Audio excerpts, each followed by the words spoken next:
اعوذ باللہ من الشیطان الرجیم بسم اللہ الرحمن الرحیم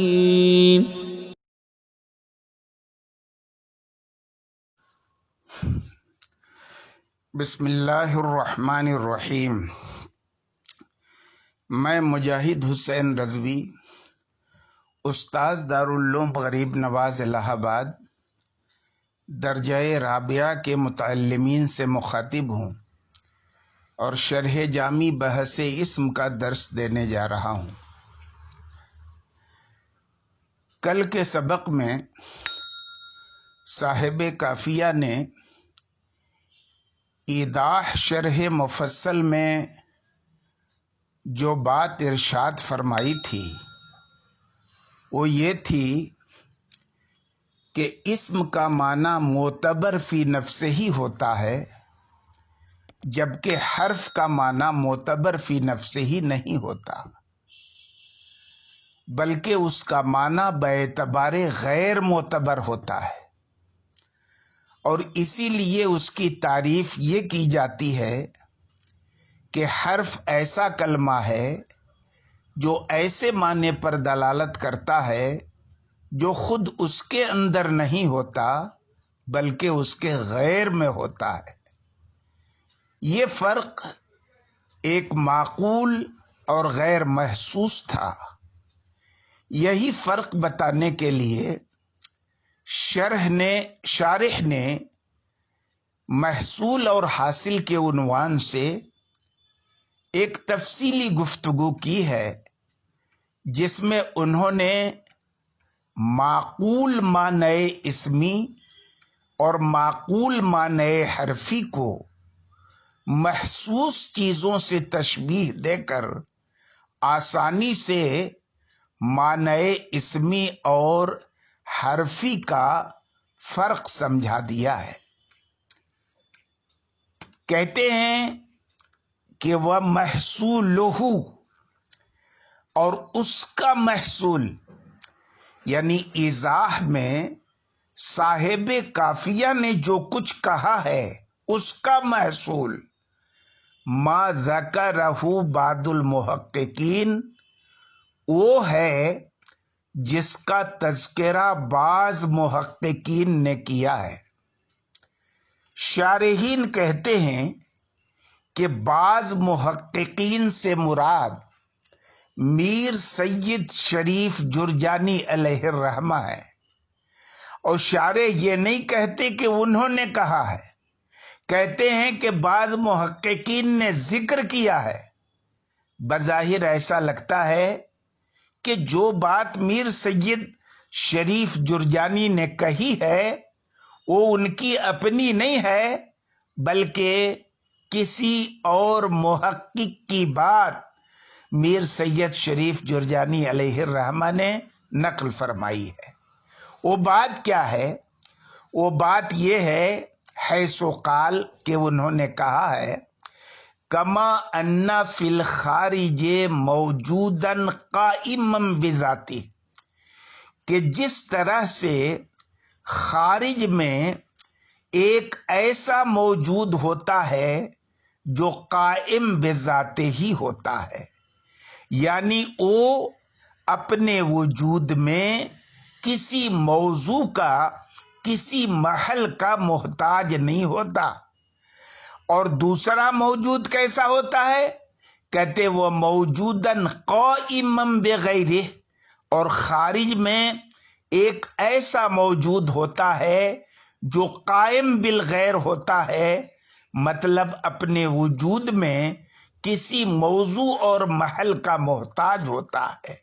کذالک، یعنی جس طرح سے خارج میں موجودات کی دو قسمیں ہیں، ایک قائم بالذات اور ایک قائم بالغیر، ایسے ہی ذہن میں بھی جو معقول ہوتا ہے اس معقول کی بھی دو قسمیں ہوتی ہیں۔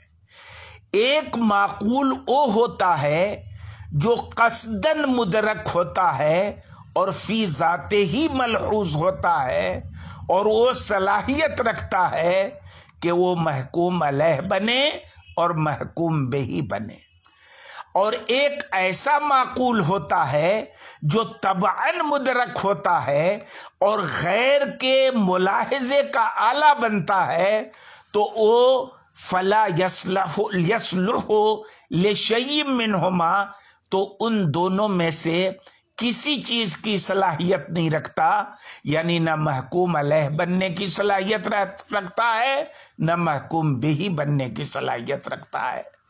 تو جو مدرک قصدن فی ذات ہی ملحوظ ہوتا ہے وہ مشابہ ہے خارج میں موجود ایسی چیز کے جو قائم بالذات ہو، یعنی جوہر کے مشابہ ہے، اور جو معقول طبعاً مدرک ہوتا ہے غیر کے ملاحظے کا آلہ بنتا ہے، یہ مشابہ ہے خارج میں موجود اس چیز کے جو اپنے وجود میں کسی موضوع کا یا محل کا محتاج ہوتا ہے، یعنی وہ عرض کے مشابہ ہوتا ہے۔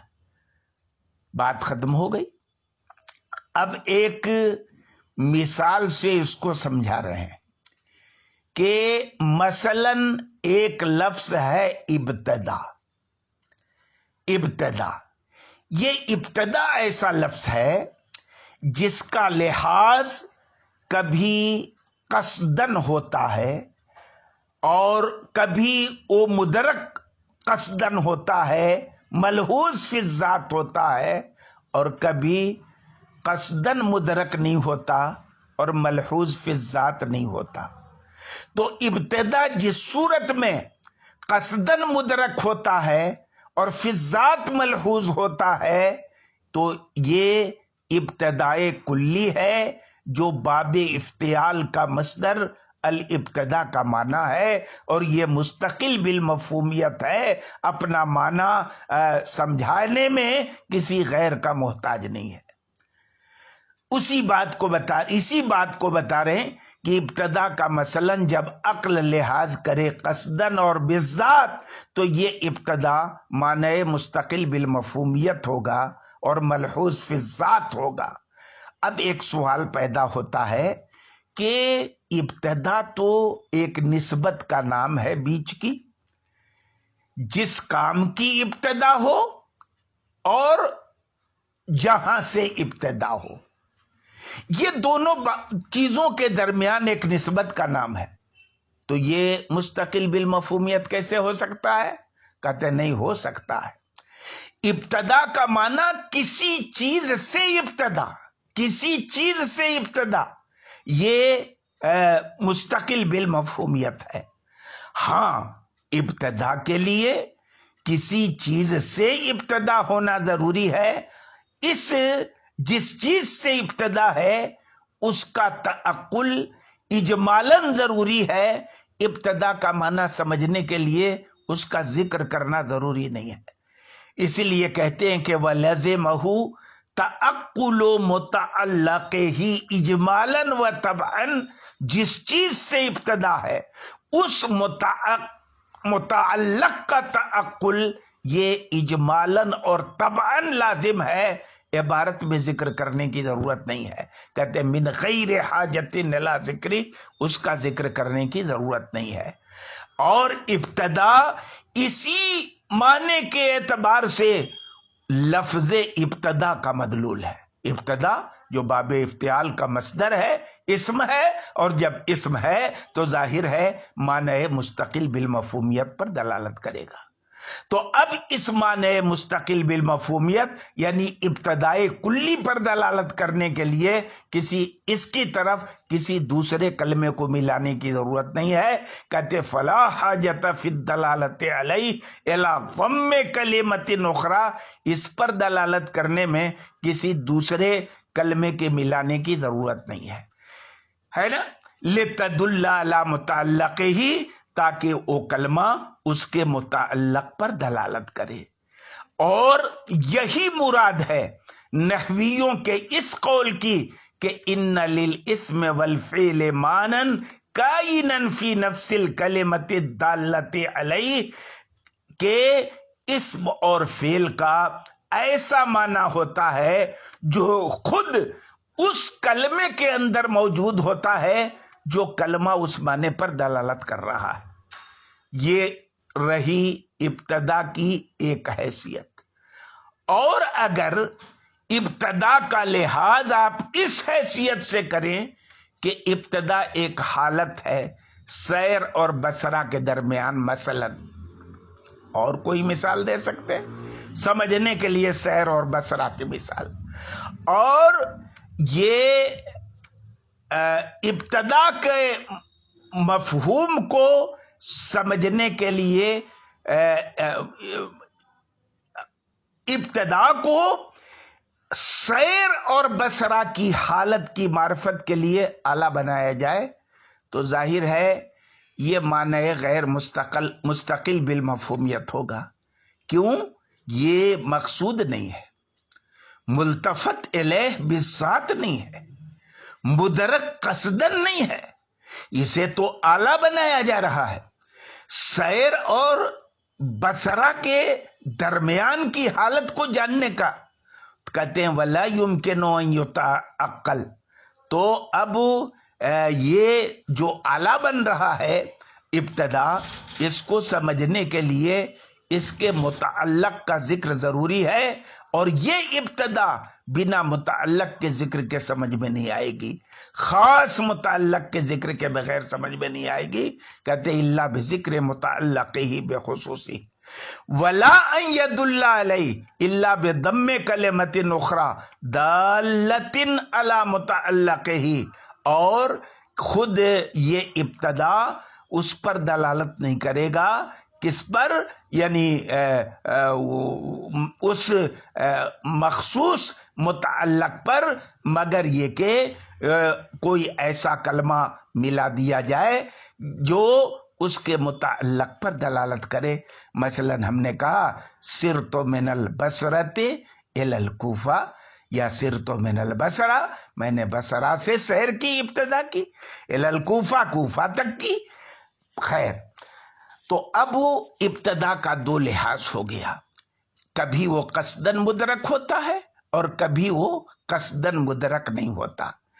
اس کو آپ سمجھنے کے لیے کہ ایک ہی چیز کبھی ملحوظ فی الذات ہوتی ہے، قصدن مدرک ہوتی ہے، اور کبھی وہی چیز ملحوظ فی الذات نہیں ہوتی ہے اور قصدن مدرک نہیں ہوتی ہے.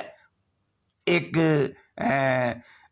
محسوس مثال سے آپ سمجھیں. مثلا آپ دکان پہ گئے آئینہ خریدنے کے لیے، آئینے کی دکان سے آپ نے آئینہ اٹھایا اور اپنا چہرہ دیکھنے لگے. تو اب یہاں پر آپ کا چہرہ جو ہے یہ مقصود نہیں ہے، چہرہ دیکھنا مقصود نہیں ہے، آئینہ دیکھنا مقصود ہے. یہ چہرہ تو ضمناً آپ دیکھ رہے ہیں، دراصل آپ کو یہ دیکھنا ہے کہ آئینہ ٹھیک ٹھاک ہے کہ نہیں، اس میں صورت اچھی نظر آتی ہے کہ نہیں. تو اب یہاں پر آپ کا چہرہ یہ طبعاً مدرک ہوا اور آئینہ قصدن مدرک ہوا. اور وہی آئینہ جب آپ گھر خرید کے لے آئے اور اس مقصد سے خریدا ہے کہ اس میں ہم اپنا منہ دیکھیں گے، اور گھر لا کر کے اپنا منہ دیکھ رہے ہیں، تو اب دیکھیے وہی آئینہ یہ قصدن مدرک نہیں ہے بلکہ طبعاً مدرک ہے. اصل آپ کو آئینہ دیکھنا نہیں ہے، اپنا چہرہ دیکھنا ہے. تو چہرہ مقصود بالذات ہو گیا اور آئینہ غیر مقصود بالذات ہو گیا. ابتدا کا بھی دو لحاظ ہے. اگر آپ عام ابتدا مراد لیں کسی بھی چیز سے ابتدا، تو یہ ابتدائے کلی ہے، یہ قصدن مدرک ہوگا، ملحوظ فی الذات ہوگا، محکوم علیہ بننے کی بھی صلاحیت رکھے گا، محکوم بہی بننے کی بھی صلاحیت رکھے گا. اور اسی ابتدا کو اگر اور سیر اور بصرہ کے بیچ کی حالت جاننے کا آپ آلہ قرار دیں تو آلہ کبھی مقصود نہیں ہوتا، ذل آلہ مقصود ہوتا ہے. تو یہی ابتدا مدرک قصدن نہیں ہوگا، طبعاً اور ضمناً ہوگا، اور محکوم علیہ اور محکوم بہی بننے کی صلاحیت نہیں رکھے گا. تو وہ ابتدا جو کلی ہوتی ہے یہ اسم کا معنی ہے، اور وہ ابتدا جو جزئی ہوتی ہے من کا معنی ہے۔ اسی کو تفصیل سے آپ کل انشاءاللہ الحاصل سے جو بات آ رہی ہے اس میں سمجھیں گے۔ آج کے سبق میں اتنا ہی، باقی انشاءاللہ کل۔